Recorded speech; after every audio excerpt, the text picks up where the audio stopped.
ಈಗ ನೀವು ಹೇಳಿದ್ದೇನು ಸಿಎಂ ಕಡೆಯವ್ರಿಗೆ ನಟೇಶ್ ಏನು ಸಮಸ್ಯೆ ಆಗದಂತೆ ಕಾಪಾಡೋದು ತುಂಬಾ ಇಂಪಾರ್ಟೆಂಟ್, ಹಾಗಾಗಿ ಬರ್ತಿದೆ ಅಂತ.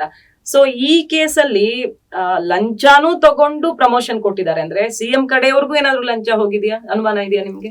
ಗೊತ್ತಿಲ್ಲ ಮೇಡಮ್. ಈಗ ನೋಡಿ, ನನಗೆ ಬಂದ್ರೆ ಮಾಹಿತಿ 5 ಬ್ಯಾಗ್ಗಳಲ್ಲಿ ದುಡ್ಡು ಬಂದಿದೆ ಅಂತ.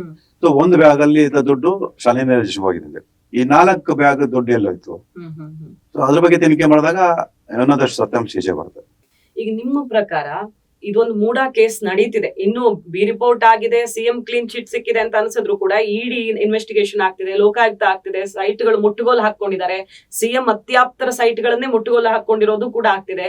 ಸೊ ಇನ್ವೆಸ್ಟಿಗೇಷನ್ ಪ್ರಾಸೆಸ್ ನಡೀತಿದ್ದಾಗ್ಲೇನೆ ಯಾರ ವಿರುದ್ಧ ಆರೋಪ ಇದೆಯೋ ಅವ್ರಿಗೆ ಪ್ರಮೋಷನ್ ಅನ್ನೋದು ಸರ್ಕಾರಕ್ಕೂ ರಿಸ್ಕ್ ಅಲ್ವಾ? ಯಾಕೆ ಮಾಡಿರಬಹುದು? ಸಿಎಂ ಕುಮ್ಮಕ್ಕೆ ಏನಾದ್ರು ಇದೆಯಾ, ಅಥವಾ ಸಿಎಂ ಆಪ್ತರು ಅವ್ರ ಕಡೆಯವರ ಒತ್ತಡ ಏನಾದ್ರು ಇದೆಯಾ? ಏನ್ ಅನ್ಸತ್ ನಿಮ್ಗೆ? ನೋಡಿ, ಸರ್ಕಾರನೇ ಬೆಂಬಲ ನಿಂತಿದೆ. ಯಾಕೆ ಅಂತ ಹೇಳಿದ್ರೆ, ಸೊ ನಟೇಶ್ ಅವ್ರದ್ದು ಏನಾರ ಕ್ರಮ ತಗೊಂಡ್ಬಿಟ್ರೆ ಅದು ಪರೋಕ್ಷವಾಗಿ ಸಿದ್ದರಾಮಯ್ಯ ಪ್ರಭಾವ ಇರುತ್ತೆ. ಸೊ ಅವ್ರು ಆ ಕೇಸಲ್ಲಿ ಫಿಟ್ ಆಗ್ಲೇಬಾರ್ದು ಅಂತ. ಅದೇ ನಟೇಶ್ ಏನಾದ್ರು ಅದ್ರಲ್ಲಿ ಸಿಗಾಕೊಂಡ್ಬಿಟ್ರೆ ಸಿದ್ದರಾಮಯ್ಯರು ಪರೋಕ್ಷವಾಗಿ ಬಂದೇ ಬರ್ಬೇಕಾಗತ್ತೆ. ಸೊ ಯಾಕೆಂತ ಹೇಳಿದ್ರೆ 14 ನಿವೇಶನ ಕೊಟ್ಟಂತವ್ರೆ ನಟೇಶ್ ಅವರು, ಯಾರಿಗೆ? ಸಿದ್ದರಾಮಯ್ಯರ ಪತ್ನಿಯರ ಹೆಸರಿಗೆ. ಮತ್ತೆ ಅವರೇ ಹೇಳಿಕೆ ಕೊಟ್ಟಿದ್ದಾರೆ, ಯಾರು? ನಟೇಶ್ ಅವರೇ. ನಾನು ಖುದ್ದಾಗಿ ಪಾರ್ವತಿಯನ್ನು ಭೇಟಿ ಮಾಡ್ದಂತೆ. ಒಬ್ಬ ಅಧಿಕಾರಿ ಹೋಗಿ ಪಾರ್ವತಿಯನ್ನು ಭೇಟಿ ಮಾಡಿ ಮಾತಾಡೋದು ಏನಿದೆ? ಅಧಿಕಾರಿಗೆ ಕಚೇರಿ ಕೂತ್ಕೊಂಡು ಅವ್ರು ಕೆಲಸ ಮಾಡ್ಬೇಕು, ಯಾರ ಮನೆಗೂ ಹೋಗಿ ಸೈಟ್ ಹೋಗಿ ಮನವರಿಕೆ ಮಾಡ್ಕೊಂಡು ಅವ್ರು ಏನ್ ಇವ್ರು ನಿವೇಶನ ಕೊಡ್ತಿದ್ರು ಅದು ಒಪ್ಕೊಳ್ಳಿಲ್ವಂತೆ. ಅದಕ್ಕೆ ಇವ್ರ ಮನೆಗೆ ಹೋಗಿ ಒಪ್ಸೋದ್ರಂತೆ. ಆ ಸ್ಟೇಟ್ಮೆಂಟ್ ಅವರು ಲೋಕಾಯುಕ್ತ ಎದುರು ಕೊಟ್ಟಿದ್ದಾರೆ, ಲೋಕಾಯುಕ್ತ ಕೊಟ್ಟಿದ್ದಾರೆ. ಸೊ ಒಬ್ಬ ಫಲಾನುಭವಿ ತನ್ನ ಅಂತ ತಿಳ್ಕೊಳ್ಳೋಣ, ಸೊ ಅವ್ರಿಗಾಗಿರೋ ಅನ್ಯಾಯ ಆಗಿದ್ರೆ ಅದನ್ನ ಕಾನೂನಾತ್ಮಕ ಪಡಿಬೇಕು ಹೊರತು ಅಧಿಕಾರನ ತಮ್ಮ ಮನೆಗೆ ಕರ್ಸ್ಕೊಂಡು ಮಾತಾಡ್ತಾರಂತಂದ್ರೆ ಪಾರ್ವತಿಗೆ ಏನ್ ಅಧಿಕಾರ ಇದೆ? ಪಾರ್ವತಿಗೆ ಏನ್ ಅಧಿಕಾರ ಇದೆ? ಪಾರ್ವತಿ ಸಿದ್ದರಾಮಯ್ಯ ಅಂದ್ರೆ ಮುಖ್ಯಮಂತ್ರಿ ಹೆಂಡತಿ ಅಷ್ಟೇ ಹೊರತು ಸೊ ಅವ್ರು ಯಾವುದೇ ಒಂದು ಸಂವಿಧಾನಿಕ ಹುದ್ದೆಯಲ್ಲಿ ಇರತ್ತ ಆ ವ್ಯಕ್ತಿ ಅಲ್ಲ.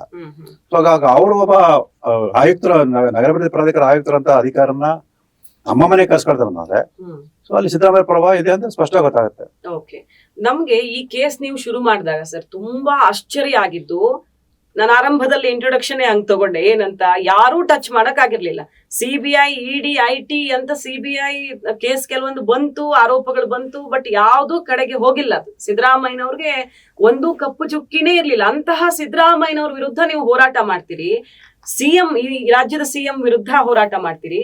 ನಿಮ್ಗೆ ಒಂದೊಂದು ದಾಖಲೆ ತಗೊಳ್ಳೋಕೆ ಕೆಳ ಅಧಿಕಾರಿಗಳು ಹೆಂಗ್ ಅನುಕೂಲ ಮಾಡ್ಕೊಟ್ರು ಅಂತ, ಸಿಎಂ ವಿರುದ್ಧ ಅಂತ ಆದಾಗ ಸಮಸ್ಯೆ ಆಗ್ಲಿಲ್ವಾ ನಿಮ್ಗೆ? ಖಂಡಿತ ಮೇಡಮ್. ಇಲ್ಲಿಗೆ ದೇವರಂಗ ಅದೊಂದು ಶಕ್ತಿ ಕೊಟ್ಟಿದೆ ಮೇಡಮ್, ನೀವು ನಂಬಲ್ಲ. ನಾನು ಯಾವ್ದಾರ ಒಂದು ಹೋರಾಟ ಕೇಳಿದಾಗ ಅದಕ್ಕೆ ಪೂರಕವಾದ ಸಾಕ್ಷಿಗಳು ಈಗಾಗ ಬರುತ್ತೆ. ನನ್ಗೆ ಒಂದ್ಸಲ ಆಶ್ಚರ್ಯ ಆಗುತ್ತೆ. ನಿಮ್ಗೆ ಸರ್ಕಾರದಿಂದಾನೇ ಸಿದ್ದರಾಮಯ್ಯನವ್ರನ್ನ ಸಿಎಂ ಕುರ್ಚಿಯಿಂದ ಕೆಳಗಿಳಿಸೋಕ್ ನೋಡ್ತಿರೋರು ಕೆಲವರು ಸರ್ಕಾರದ ಭಾಗವಾಗಿರೋರೇ ಸಾಕ್ಷಿ ಕಳಿಸ್ಕೊಟ್ಟಿದ್ದಾರೆ ಅಂತ ಒಂದು ಆರೋಪ. ಇಲ್ಲ ತಪ್ಪು ಮಾಹಿತಿ ಅದು. ನನ್ಗೆ ಆ ತರದ ಯಾವ್ದೋ ರಾಜಕೀಯ ಒಂದು ಹಿನ್ನೆಲೆ ಇರೋರು ಕೊಟ್ಟಿರೋದಲ್ಲ. ಅದು ತಪ್ಪು ಮಾಹಿತಿ. ಸುಮ್ನೆ ಕೆಲವರು ಆತರ ಹೇಳ್ತಾ ಇದಾರೆ, ಅದು ತಪ್ಪು. ನಾನ್ ಕಾನೂನಾತ್ಮಕ ಇದೊಂದೇ ಪ್ರಕರಣ, ಎಲ್ಲಾ ಪ್ರಕರಣಗಳು ಕೂಡ ನಾನು ದಾಖಲೆ ಸಂಗ್ರಹ ಮಾಡಿದ್ದೀನಿ. ನನ್ಗೆ ಅದು ದೇವರ ಶಕ್ತಿ ಕೊಟ್ಟಿದ್ದಾರೆ. ಆದ್ರೂ ಸಿಎಂ ವಿರುದ್ಧ ಅಂದಾಗ ನಮ್ಮ ಕುತ್ತಿಗೆಗೆ ಬರುತ್ತಾ ಅಂತ ನಿಮ್ಗೆ ಅಡೆತಡೆ ಆಗ್ಲಿಲ್ವಾ ದಾಖಲಾತಿಗಳು? ಯಾಕಂದ್ರೆ ಮೂಡ ಅದೇ ಅವ್ರದೇ ಜಿಲ್ಲೆ, ಅದು ಮೂಡ ಅಂದ್ರೆ ಮೈಸೂರಲ್ಲೇ ಹೋಗಿ ನೀವು ಸಾಕ್ಷಿ ಕಲೆ ಹಾಕ್ಬೇಕಾಯ್ತು. ಅದನ್ನ ಹೇಳ್ತೀನಿ. ಇಲ್ಲಿ ನೋಡಿ, ಪ್ರಜಾಪ್ರಭುತ್ವ ವ್ಯವಸ್ಥೆಯಲ್ಲಿ ಪ್ರಜೆಗೆ ಇರೋಷ್ಟು ಅಧಿಕಾರ ಮುಖ್ಯಮಂತ್ರಿಗೂ ಇಲ್ಲ. ದಯವಿಟ್ಟು ಅರ್ಥ ಮಾಡ್ತೀರಾ? ಹೌದು ಮೇಡಮ್. ಆದ್ರೆ ನಾವು ಅದು ಅರ್ಥ ಮಾಡ್ಕೊಳ್ಳೋದೇ ಈ ತರ ನಾವು ಇದು ಮಾಡ್ತೀವಿ. ಮುಖ್ಯಮಂತ್ರಿಗೆ 5 ವರ್ಷ ಅಥವಾ ಕೆಲವು ವರ್ಷಗಳಷ್ಟೇ ಅವ್ರಿಗೆ ಅಧಿಕಾರ. ನಾನು ಪ್ರಜಾಪ್ರಭುತ್ವ ವ್ಯವಸ್ಥೆ ನಾನು ಸಾಯೋರ್ಗೂ ಅಧಿಕಾರ. ಸೊ ಇದನ್ನ ನಾವು ಮೊದಲು ಅರ್ಥ ಮಾಡ್ಕೋಬೇಕು. ಅರ್ಥ ಮಾಡ್ಕೊಂಡಾಗ ನನಗೆ ನಾನು ದಾಖಲಾತಿ ಕೇಳಿದಾಗ ಕೊಡಕ್ ಬರಲ್ಲ ಅಂತ ಹೇಳಕ್ಕೆ ಅಧಿಕಾರಿಗೂ ಇಲ್ಲ. ನಾನು ಪ್ರಜಾಪ್ರಭುತ್ವ ಪ್ರಜನೆ ಪ್ರಭು, ನಾವು ಮೊದಲು ಅರ್ಥ ಮಾಡಬೇಕು. ಕೊಡಲ್ಲ ಅಂದ್ರೆ ಯಾಕೆ ಕೊಡಲ್ಲ? ಕೇಂದ್ರ ಸಚಿವರು ಕುಮಾರಸ್ವಾಮಿ ಅವರೇ ಇಂಥದ್ದೊಂದು ಆರೋಪ ಮಾಡಿದ್ರು, ಯಾರು ತಗೊಂಡು ಹೋಗಿ ಕೊಡ್ತಿದ್ದಾರೆ ಫೈಲ್ ಅನ್ನ ಅನ್ನೋದು ನನಗ್ ಗೊತ್ತು ಅಂತ. ಸೊ ನಿಮ್ಗೆ ಈಗ ವಿರೋಧ ಪಕ್ಷಗಳಿಗೆ ಅಸ್ತ್ರ ಆಯ್ತು, ನಿಮ್ಮ ಮೂಡ ಬ್ರಹ್ಮಾಸ್ತ್ರ ಸಿಎಂ ವಿರುದ್ಧ ವಿರೋಧ ಪಕ್ಷಗಳಿಗೆ ದೊಡ್ಡ ಅಸ್ತ್ರ ಆಯ್ತು. ಅದು ರಾಜಕೀಯ ಪಕ್ಷ ಹೇಗ್ ಬೇಕಾದ್ರೂ ಬಳಸ್ಕೋಬಹುದು. ಸೊ ಫೈಲ್ ಏನು ಬಂದಿಲ್ಲ ನಿಮ್ಗೆ ಸಿದ್ದರಾಮಯ್ಯನವರ ಸ್ವಪಕ್ಷೀಯ ವಿರೋಧಿ ಕಡೆಯಿಂದ? ಇಲ್ಲ ಎಲ್ಲಾರ ಕಡೆ ಬಂದಿದೆ ನಮ್ಗೆ. ಇಂಥವ್ರು ಅಂತ ಸ್ಪಷ್ಟವಾಗಿ ಯಾರು ಒಂದು ಪಕ್ಷದವರು ಅಥವಾ ಅವ್ರ ರಾಜಕೀಯ ವಿರೋಧಿಗಳು ಅಂತ ಏನಲ್ಲ. ಸೊ ಸಿದ್ದರಾಮಯ್ಯ ಅವರ ಆಪ್ತರಾಗಿರೋ ಕೂಡ ಕೆಲವರು ನಂಗೆ ಮಾಹಿತಿ ಕೊಟ್ಟಿದ್ದಾರೆ. ಅದು ಸತ್ಯ, ನನ್ನ ಬೇರೆ ವಿಚಾರ. ಆದ್ರೆ ಅವ್ರನ್ನ ಅಧಿಕಾರ ಇಳಿಸ್ಬೇಕು ಅಂತ ಅಲ್ಲ. ಒಬ್ಬ ಮುಖ್ಯಮಂತ್ರಿ ಎಷ್ಟು ದೊಡ್ಡ ಮಟ್ಟದ ಭ್ರಷ್ಟಾಚಾರ ಮಾಡಿದ್ರೆ ಸೊ ದೇಶ ಹೇಗೆ ಉದ್ಧಾರ ಆಗಕ್ಕೆ ಸಾಧ್ಯ ಅನ್ನೋದು ಒಂದು ಹಿನ್ನೆಲೆಯಲ್ಲಿ ಕೊಟ್ಟಿರೋಷ್ಟೇ ಹೊರತು ಸೊ ಸಿಎಂ ಆಪ್ತರ ಕಡೆಯಿಂದನೂ ನಿಮ್ಗೆ ಮಾಹಿತಿ ಇನ್ಫಾರ್ಮೇಶನ್ ಸಿಕ್ಕಿದೆ ಮೇಡಮ್. ಕಾಂಗ್ರೆಸ್ನವ್ರ ಕಡೆಯಿಂದ ಬಂದಿದ್ಯಾ? ಸುಮಾರು ಜನ ಕಾಂಗ್ರೆಸ್ನವರು ಕಾಲ್ ಮಾಡಿ ಸಿದ್ದರಾಮಯ್ಯನವ್ರನ್ನ ಟಚ್ ಮಾಡ್ಬಿಟ್ರಿ ನೀವು ಅಂತ ಏನಾದ್ರು ಅಪ್ರಿಶಿಯೇಷನ್ ಹೆಲ್ಪ್ ಬಂದಿದೆ. ಯಾಕಂದ್ರೆ ಸಿದ್ದರಾಮಯ್ಯರ ದುರಹಂಕಾರನ್ನ ಒಂದು ಮಟ್ಟ ಹಾಕೋದಕ್ಕೆ ಒಂದು ಒಳ್ಳೆ ಕೆಲಸ ಮಾಡಿದ್ರೆ ಸಾಕಷ್ಟು ಜನ ನನಗೆ ಅಭಿನಂದನೆ ಸಲ್ಲಿಸಿದ್ದಾರೆ. ದಾಖಲಾತಿಗಳನ್ನು ಕೊಟ್ಟಿದ್ದಾರೆ. ಹೌದು. ಅಲ್ಲೇ ಎಲ್ಲಾ ಪಕ್ಷದವ್ರದೂ ನನ್ಗೆ ದಾಖಲಾತಿ ಸಿಕ್ಕಿದೆ. ಮತ್ ಕೆಲವು ಸಾಮಾಜಿಕ ಹೋರಾಟಗಾರನು ಕೂಡ ದಾಖಲೆ ಸಿಕ್ಕಿದೆ. ಮತ್ ಕೆಲವು ಅಧಿಕಾರಿಗಳು ಕೂಡ ದಾಖಲೆ ಸಿಕ್ಕಿದೆ. ಸೊ ನೀವು ಹೇಳೋದೇನು, ಯಾರು ಕೊಟ್ರೇನು, ನಾನು ಸರಿಯಾಗಿರೋದನ್ನ ಮಾಡೋಕ್ ಹೊರಟಿದೀನಿ, ದಾಖಲೆ ಎಲ್ಲಿಂದ ಬಂದ್ರೆ? ಅದೇ ಮೇಡಮ್, ಈಗ ನಮ್ಗೆ ದಾಖಲಾತಿ ಎಲ್ಲಿ ಬಂತು ಅನ್ನೋದು ಮುಖ್ಯ ಅಲ್ಲ, ಆ ದಾಖಲಾತಿ ಇಟ್ಕೊಂಡು ನಾನು ಏನ್ ಮಾಡ್ತೀನಿ ಅನ್ನೋದು ಮುಖ್ಯ. Okay, yes sir. ಈಗ ಮೂಡಾ ಕೇಸಲ್ಲಿ ರೀಸೆಂಟ್ ಡೆವಲಪ್ಮೆಂಟ್ ಅಂದ್ರೆ ನೀವು ಬಿ ರಿಪೋರ್ಟ್ ವಿರುದ್ಧ ಮತ್ತೆ ಹೋರಾಟ ಮಾಡ್ತಿದ್ದೀರಿ. ಬಿ ರಿಪೋರ್ಟ್ ಅನ್ನ ಲಂಚ ತಗೊಂಡು ಹಾಕಿದ್ದಾರೆ, 4 ಕೋಟಿ ಲಂಚ ಹೋಗಿದೆ ಲೋಕಾಯುಕ್ತ, ಅಂದ್ರೆ ಬಿ ರಿಪೋರ್ಟ್ ಹಾಕುವಂತ ಅಧಿಕಾರಿಗಳಿಗೆ ಹೋಗಿದೆ ಅಂತ ಹೇಳ್ತಾ ಇದ್ದೀರಿ. ಅದಕ್ಕೇನ್ ಸಾಕ್ಷಿ ಇದೆ ನಿಮ್ಮ ಹತ್ರ? ಸ್ವತಃ ನಟೇಶ್ ಏನು ಆರೋಪಿ ಅಧಿಕಾರಿ ಆಗಿದ್ದಾರೆ. ನಟೇಶ್ ಅವರು ಬರೆದಿರತಕ್ಕಂಥ ಪತ್ರನ ಸಿಕ್ಕಿದೆ.